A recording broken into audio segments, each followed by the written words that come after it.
Finally Allahabad आ जाने के बाद जो है यहाँ से प्लान डिसाइड होता है कि चल करके पंडित धीरेन्द्र शास्त्री जी के यहाँ बागेश्वर धाम जाना है हम लोगों को। तो चूँकि ट्रेन चल चुकी थी हमारी यहीं पर, क्योंकि कहा जाता है कि अब हम जा रहे हैं तो मुझसे एक राय ले लो, जब तक इस ट्रेन में रहेंगे बस यही आवाज़ सुनाई देगी, चाय ले लो। तो 316 किलोमीटर की दूरी तय करने के बाद फाइनली हम अपने स्टेशन खजुराहो मध्य प्रदेश आ ही जाते हैं। और यहाँ से जहाँ मुझे जाना है बागेश्वर धाम अभी भी 25 किलोमीटर की दूरी पर है।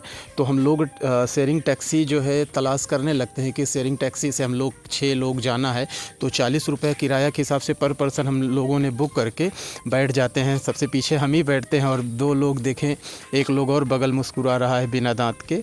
तो यहाँ से निकल लेते हैं फाइनली अपने गंतव्य स्थान बाबा बागेश्वर धाम के लिए जाते रहते हैं। क्योंकि रोड भी अच्छी थी काफ़ी, क्योंकि कभी कभी होता है कि सड़क में गड्ढे या गड्ढे में सड़क, ऐसा कुछ नहीं था। सड़क बहुत अच्छी बनी हुई थी, बगल बादल थे, आसमान, सारा कुछ ओवरऑल एक्सपीरियंस जिस चीज़ के लिए गए थे वो सब कुछ मिल रहा था हम लोगों को।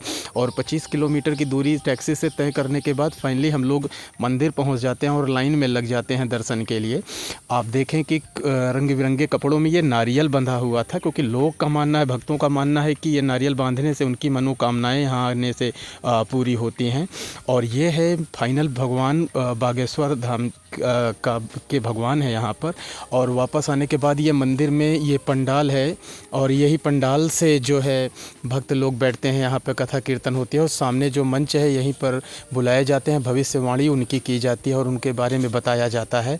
और यहाँ से 5-10 हज़ार लोग डेली खाना खाते हैं, भंडारा चलता रहता है। 6 लोग उस दिन, हम लोग भी बढ़ गए थे खाना खाने फ्री में।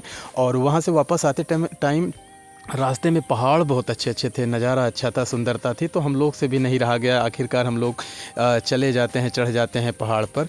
और गाँव वालों के द्वारा जो है बताया जाता है कि घूमते टाइम गांव वालों ने बताया, वापस आते टाइम जो है जब उतर आए पहाड़ से तो बताया कि वहाँ 3 तेंदुआ रहते हैं जो बीच बीच में ग्रामीणों के ऊपर हमला करते रहते हैं। तो हम लोगों का फेस रिएक्शन ऐसा था कि चलिए बच गए कम से कम, इतने बड़े बड़े पत्थर, भारी मिस्टेक हो गया सर।